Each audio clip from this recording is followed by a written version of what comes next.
Hello students, in this video we are going to learn how we can display the data of a table by arranging it in the group. So let's begin with the table. Suppose we are having a table student. Let us say this is the table student which is having the column ID, name, class, marks, grade and date of birth. Now we are going to perform the query of the joining on the basis of this table student. Let's begin with this. Suppose you want data in this way. Suppose this is a grade and this is maximum marks. Okay, let us say we want the data in this way. Grade, suppose A, B, C, marks 98, 75, 32. Suppose I want data in this way. So what you are seeing that the maximum marks of A grade is here. Maximum marks of B grade is here, maximum marks of C grade is here. So we are displaying grade and maximum marks in each grade. So we are displaying the data in the group of the grade. So to perform such type of query, what we do? Write the question. Question is this: display grade and maximum marks in each grade. Okay, so we will write in this way: select grade, comma, max marks from table name. Table name is student in each grade. So to group we write group by grade and semicolon. So in this way it will display the grade and the maximum marks in each grade. बेटा एक hint बता रहा हूँ, ये question exam में आना ही आना है, ये एक क्वेश्चन आना ही आना है. एक हिंट बता रहा हूँ, जब भी ग्रुपिंग वाला क्वेश्चन होगा वहां पर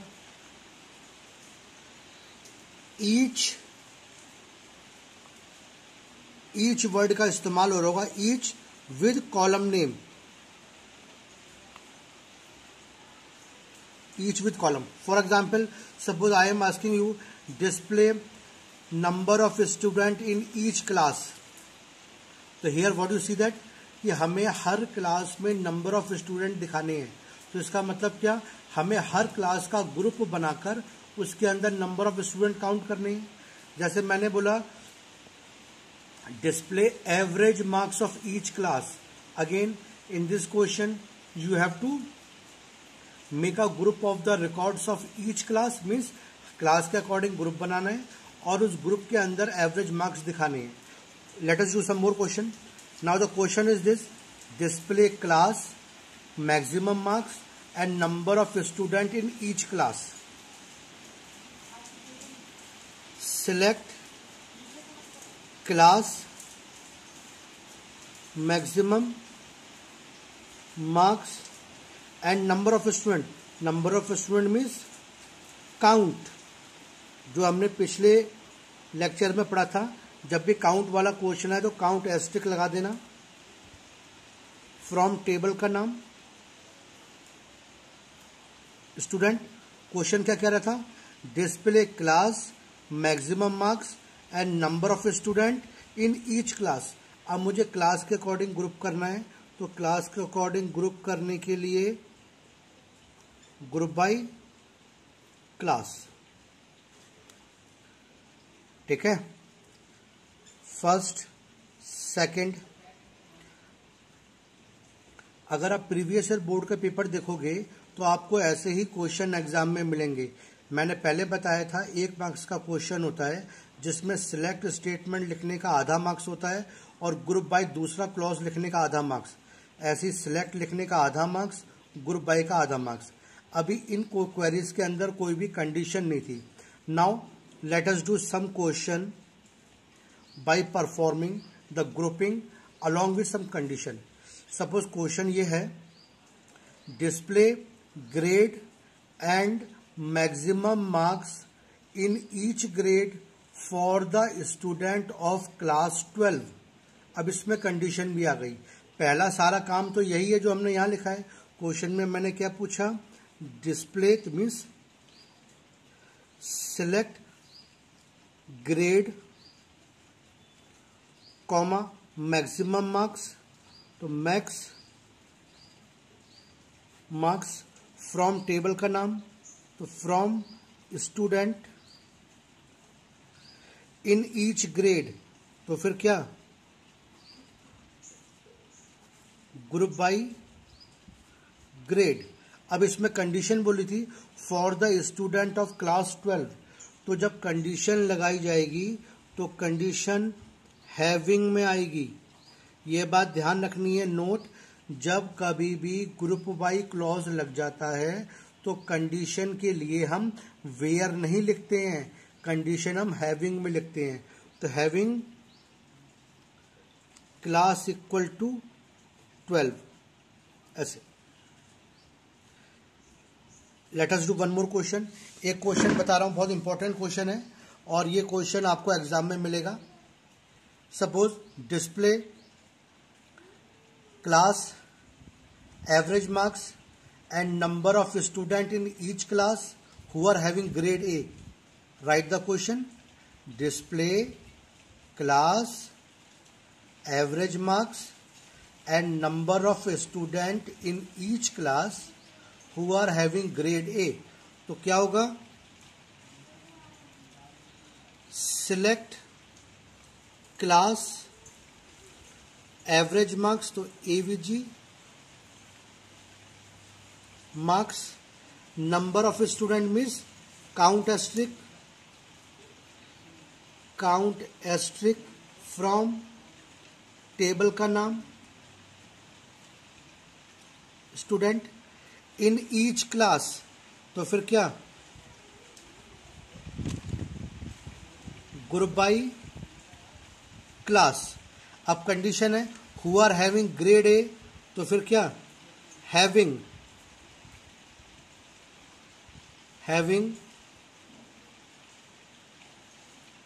grade A in this way. एक और बहुत इंपॉर्टेंट क्वेश्चन बता रहा हूं, ये वाला क्वेश्चन आउटपुट में आता है हमेशा। जैसे क्वेश्चन ये है, मुझे उन क्लास के नाम दिखाने हैं जहां पर स्टूडेंट 5 से ज्यादा है, means display name of those classes where number of students are more than 5। अब आप बोलोगे इस क्वेश्चन में सर ईच वर्ड का तो यूज हुआ ही नहीं, हमें कैसे मालूम चलेगा कि ग्रुपिंग का क्वेश्चन है। तो बेटा थोड़ा क्वेश्चन को लॉजिकली सोच के देखो, ये क्या बोल रहा है, उन क्लास के नाम दिखाओ जहां पर बच्चे 5 से ज्यादा हैं। तो आपको नंबर ऑफ स्टूडेंट काउंट करने हैं, लेकिन वो क्लास के ग्रुप में ही तो काउंट होगा। जब तक क्लास के ग्रुप में काउंट नहीं होगा तब आप कैसे पता कर लोगे कि किस क्लास में कितने स्टूडेंट हैं। तो in this question you have to group the data in the form of class. तो क्वेश्चन इज दिस, क्वेश्चन लिख लेना, display name of the class where number of student are more than 5। तो display name of the class हम क्या लिखेंगे, select class from student group by class, group by class. और फिर बोल रहा था जहां पर नंबर 5 से ज्यादा है नंबर ऑफ स्टूडेंट, तो means having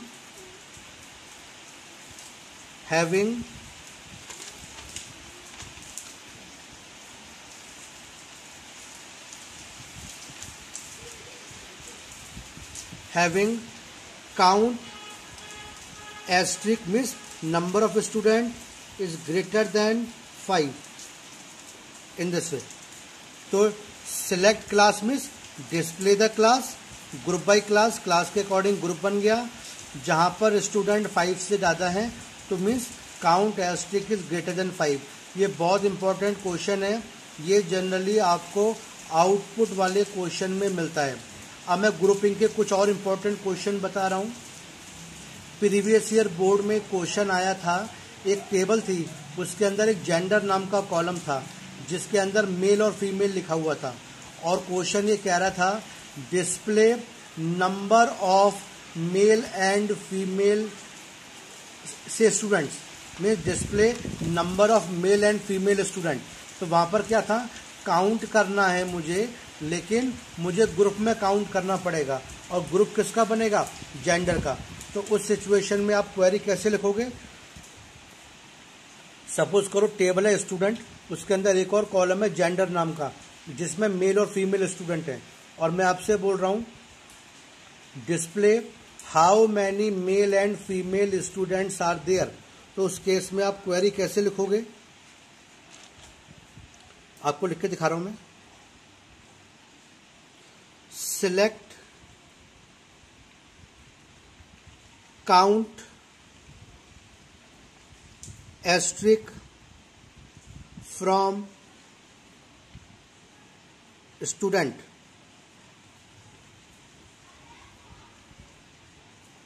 group by gender. ये वेरी इंपॉर्टेंट क्वेश्चन, ये 2018 के बोर्ड में आया था। ठीक है, question is this, count how many male and female students are there. तो how many means count, select count asterisk from student. अब मुझे मेल और फीमेल काउंट करने हैं, तो इसका मतलब क्या, मुझे जेंडर के अकॉर्डिंग ग्रुप बनाना है, मतलब ये काउंट जेंडर के ग्रुप में होगा। तो इसलिए मैंने क्या किया, ग्रुप बाय जेंडर। जब ये क्वेश्चन पेपर एग्जाम में आया, जब ये क्वेश्चन एग्जाम में आया था, उस साल सारे बच्चों ने, मैक्सिमम बच्चों ने गलत किया था। उन्होंने कंडीशन लगा दी थी, where gender equal to M, where and और gender equal to F.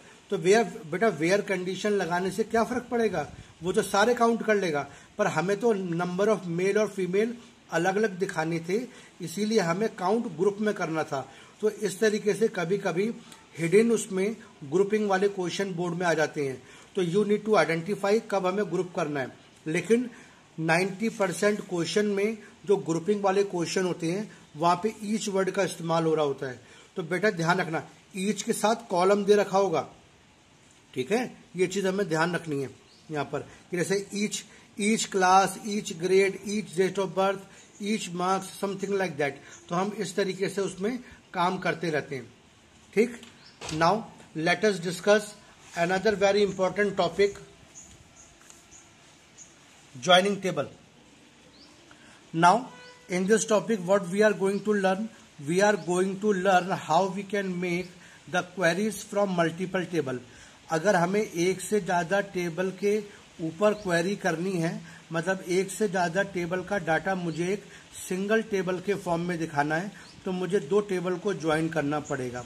Late us say we are having a table student which are having this column ID, name, class, marks, grade, date of birth, and let us have another table, say address, which is having column AID, telephone number, tel number, city and ID. Now we are doing the query from multiple table. Let's begin with simple one. Suppose the question is this, display name and city of the student. बिल्कुल simple question है, display name and city of the question. तो name and city of the student, तो name तो हमारा है student table में और city है हमारा एड्रेस टेबल में। तो हमें इन दो टेबल से क्वेरी करनी पड़ेगी। तो इन दो टेबल से क्वेरी करने के लिए हम क्या लिखेंगे, select name comma city from, दोनों टेबल का नाम, किसी का भी आगे पीछे लिख लो, कोई दिक्कत नहीं, student comma address. Okay, select, question था display name and city of the student, हमने क्या लिख दिया, select name comma city from student comma address, दोनों टेबल में।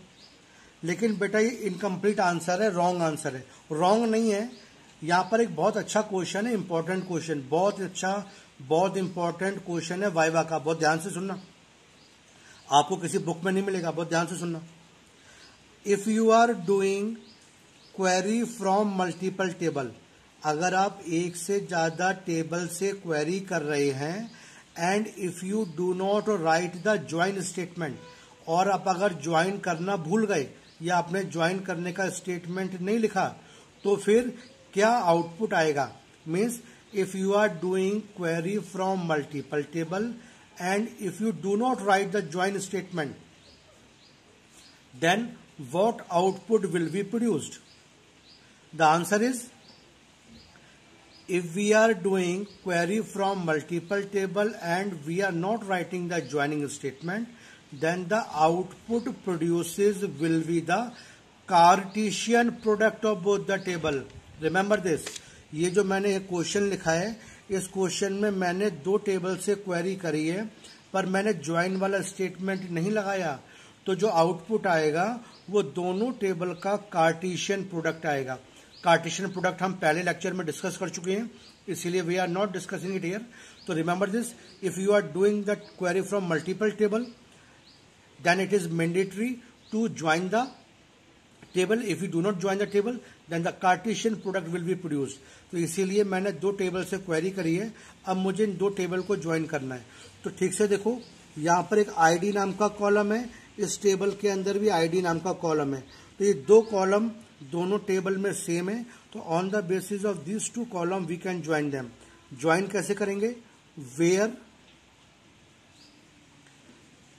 Student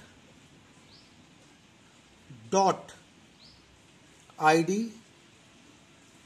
is equal to address dot ID, ये ज्वाइन का स्टेटमेंट है। ये आपको ज्वाइन का स्टेटमेंट लगाना पड़ेगा। इस क्वेरी को हम ऐसे भी लिख सकते थे, कभी कभी आपको किसी बुक में ऐसे देखने को मिलेगा, select name comma city from student A comma address B. हमने क्या करा, स्टूडेंट टेबल का नाम ए रख लिया है और एड्रेस टेबल का नाम बी रख लिया है। ऐसा हम क्यों कर रहे हैं, बाई चांस मान लो टेबल के नाम बहुत लंबे हैं and it is not convenient to use them, then we can create the object of the name of the table. मतलब ये ऑब्जेक्ट है, तो हम टेबल के नाम से भी यूज कर सकते हैं और उसकी ऑब्जेक्ट को भी यूज कर सकते हैं। तो now I can do like this, where a.id is equal to b.id। हम इस तरीके से भी यूज कर सकते हैं। Now let us do some more question on joining table. Suppose question is display name and marks of the student who are living in the city Delhi. बहुत ध्यान से सुनना, क्वेश्चन क्या बोल रहा है, हमें नेम और मार्क्स दिखाने हैं उन स्टूडेंट के जो दिल्ली में रहते हैं। तो सिलेक्ट तो मुझे यहां से करना है नेम और मार्क्स, पर कंडीशन मुझे यहाँ की लगानी है दूसरे टेबल की। तो इस केस में भी क्या होगा, दोनों टेबल का इस्तेमाल हो रहा है, तो यहाँ पर भी मुझे ज्वाइनिंग करनी पड़ेगी। तो ध्यान रखना, कभी भी किसी भी तरीके से अगर दो टेबल का यूज हो रहा है तो फिर आपको ज्वाइन करना पड़ेगा। केवल सिलेक्ट के बेसिस पर हम ये डिसाइड नहीं करते कि ज्वाइन करना है कि नहीं करना है। कभी कभी ऐसा हो सकता है कि डाटा आपको एक टेबल का सिलेक्ट करना हो पर कंडीशन दूसरे टेबल की लग रही हो, तो उस केस में भी आपको ज्वाइन करके दोनों टेबल से क्वेरी करनी पड़ेगी। तो मैंने क्या बोला था अभी, क्वेश्चन क्या था, display name and marks of those students who are living in the city Delhi. तो हम इसको कैसे लिखेंगे, select name comma marks from दोनों टेबल का नाम, स्टूडेंट कॉमा एड्रेस। अब मुझे ज्वाइन करना है, तो ज्वाइन करने के लिए वेयर कैसे ज्वाइन करेंगे, जो भी कॉमन कॉलम है आईडी से, student dot ID is equal to address dot ID and, अब इसके साथ में दूसरी condition, and city equal to Delhi. मतलब आपको ज्वाइन वाली कंडीशन तो लगानी ही है, उसके बाद में आप दूसरी कंडीशन यूज कर सकते हैं। हाँ, कंडीशन आगे पीछे लिखी जा सकती है, उसमें कोई दिक्कत नहीं, पर both the condition should be there. Now let us move towards some other important question. अब एक और बहुत इंपॉर्टेंट क्वेश्चन है, ये प्रीवियस 20 साल के बोर्ड में एक बार आया हुआ है। क्वेश्चन सुनना, display name and number of students in each city. Each city मतलब क्या, ग्रुपिंग वाला क्वेश्चन है, या फिर ऐसे बोल दूं, display grade and number of students in each grade who live in the city Delhi. तो इसमें क्या है, देखो, ईच ग्रेड हमें ग्रेड के अकॉर्डिंग ग्रुप करना है, और कंडीशन भी है जो दिल्ली में रहते हैं। तो इसमें ज्वाइनिंग वाला केस भी है और ग्रुपिंग वाला केस भी है। बहुत अच्छा, बहुत बढ़िया क्वेश्चन है। तो अब इसमें देखो कुछ टेक्निकल चीजें हैं। दिमाग में सबसे पहले क्या आ रहा है, ये ज्वाइनिंग वाला क्वेश्चन है। दूसरी चीज, ये ग्रुप वाला भी क्वेश्चन है। ज्वाइनिंग के लिए हमें कंडीशन लगानी पड़ती है दोनों टेबल को ज्वाइन करने की, लेकिन जब ग्रुप बाई लग जाता है तो कंडीशन कहाँ लगती है, हैविंग में। तो इसका मतलब क्या, इस क्वेश्चन के अंदर जो ज्वाइन वाला स्टेटमेंट है वो हैविंग के अंदर लिखा जाएगा। तो ये बात दिमाग में रखनी है। ये अब तक के बोर्ड में आया हुआ सबसे अच्छा क्वेश्चन है। मैं क्वेश्चन रिपीट कर रहा हूं फिर से। Suppose the question is this, display grade and number of student in each grade. तो हमने क्या लिखा, select grade comma counter stick number of student in each grade from, दोनों टेबलों का नाम, बिकॉज कंडीशन क्या थी, जो दिल्ली में रहते हैं, तो फ्रॉम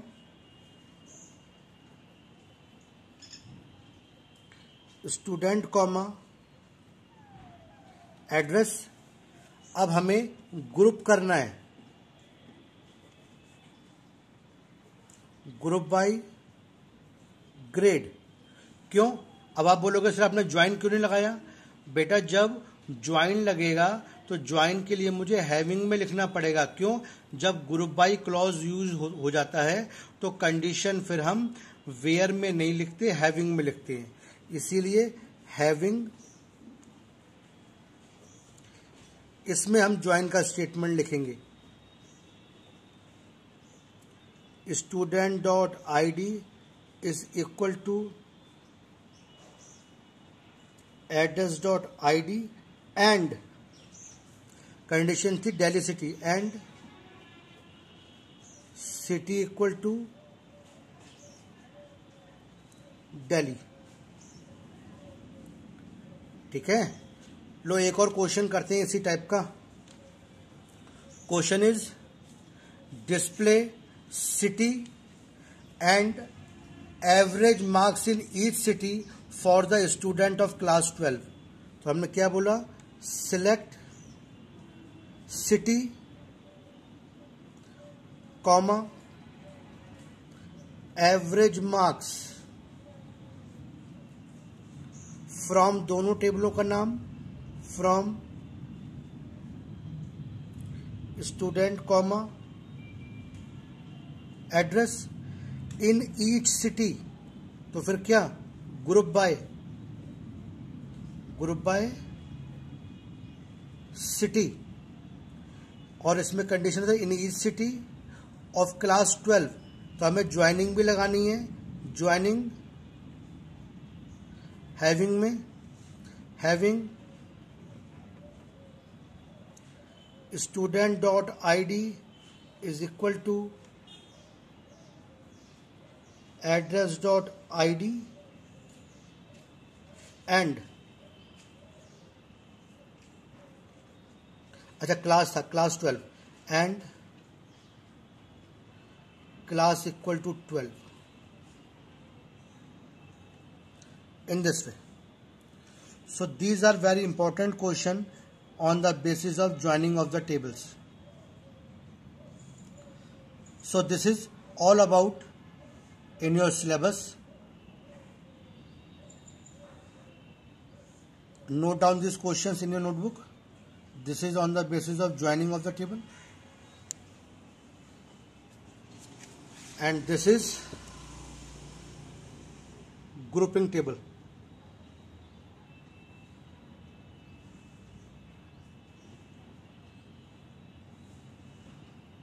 Thank you.